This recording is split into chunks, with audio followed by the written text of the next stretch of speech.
If you are using AUDIOKEY 3 for the first time, make sure you have Bluetooth enabled on your phone and your audio processor is switched off.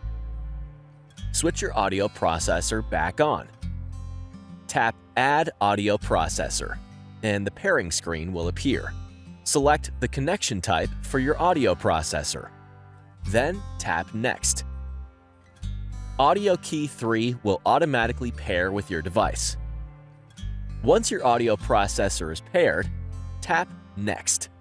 Assign a user to the audio processor. If the audio processor belongs to your child or someone you look after, tap Create User. Enter their name and tap Create. The audio processor will then be paired with AUDIOKEY 3. If it is your audio processor, select your own account and tap Next.